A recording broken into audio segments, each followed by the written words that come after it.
สวัสดีทุกคนตอนนี้อยู่กับรายการ Honda พาม่วนและตอนนี้เราอยู่ที่เดินท่าหลวงเนาะบอกเลยว่าคนที่มาย่างออกกำลังกายในมื้อนี้หลายแฮง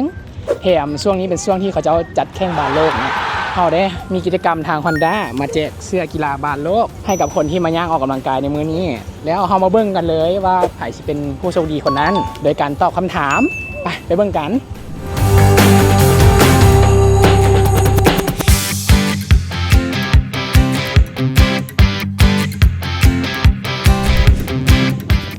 สบายดีขอสัมภาษณ์ได้บ่พอดีเรามีกิจกรรมแจกเสื้อมาให้เด้อสบายดีแนะนำซื้อซื้ออย่างซื้อแบงค์สุกซอนแต่แถมเลยว่าเนี่ยโอเคแล้วตอนนี้เรามีกิจกรรมจากทาง Honda เนาะแจกเสื้อบาสโลกโดยการตอบคำถามง่ายๆตอนนี้ได้ติดตามบาสโลกอย่างบ่ช่วงนี้ติดตามได้เชียร์ทีมไหนเป็นพิเศษบ่เสียโปรตุเกสแต่ในใจมันฝรั่งเศสอีได้ฝรั่งเศสอีได้แมนอยากให้ไผ่ได้บาสโลกเป็นพิเศษบ่โปรตุเกสสู้ฮูอยู่แล้วสู้อยากให้พี่โดอำลาพี่โดเหมือนแมนอำลาพี่โดกับดีโคจตาคำถามที่เราจะเกี่ยวมาให้ตอบวันนี้คือมีจากทีมได้เข้ารอบบาสโลก48ทีมรอบแบ่งกลุ่มแล้วก็รอบคัดเลือก32ทีมเป็นคำตอบที่ถูกต้องดีใจไหมดีใจโอเคเดี๋ยวเรามีเสื้อบ้านให้เลือกนะว่ามักทีมไหนตอนนี้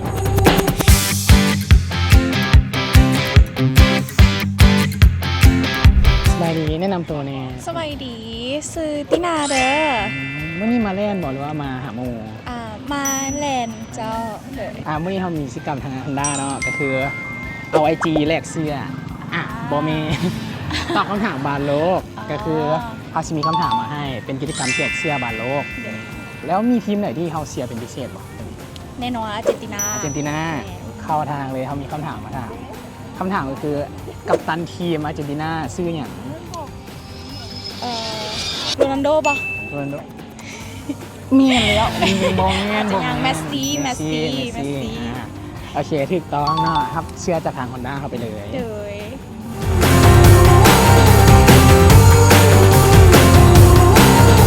สบายดีแนะนำตัวนี้สบายดีชื่ออย่างชื่อศาสตร์เนาะชื่อศาสตร์ตอนนี้ได้ติดตามบาสโลกบ่จ๊ะติดตามอยู่เป็นบ่ได้เชียร์ทีมไหนเป็นพิเศษบ่ส่วนนี้โปรตุเกสแล้วคิดว่าปีนี้คิดว่าใครจะชนะบาสโลกเชียร์7เนาะเชียร์โปรตุเกสให้โปรตุเกสกันหวังว่าโปรตุเกสจะชนะแมนพอดีทาง Honda เรามีกิจกรรมมาแจกเสื้อบาสโลกโดยการตอบคำถามเนาะตัวนี้คำถามเขาจะถามว่าบาสโลกครั้งนี้จัดเป็นครั้งที่เท่าไหร่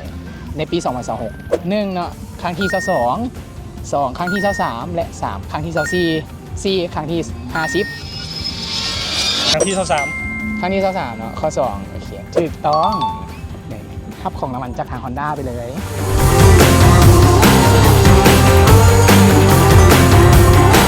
สบายดีแนะนำตัวนี้โดยสบายดีซื้อจุ่มจิม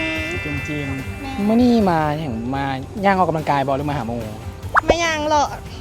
แมนมาย่างแมนมาคนเดียวบ่มีไผปกติได้ติดตามบาสโลกอย่างบอลได้ติดตามแมนแล้วได้เชียร์ทีมไหนเป็นพิเศษบอเชียร์ทีมสเปนแมนพอดีเรามีกิจกรรมจากทาง Honda เนาะให้มาตอบคำถามแจกเสื้อแล้วคำถามเขาชิมาถามวันนี้ก็คือสเปนได้บาสโลกจากเสื้อสเปนเนาะได้บาสโลกเชื่อนึงแมนชื่อปีบ่นี่ไหนบ่ค่อยจื้อปานใดดิรู้แต่ว่าอันปีนึงเป็นคำตอบที่ถูกต้องเนาะรับเสื้อจากทาง Honda เข้าไปเลย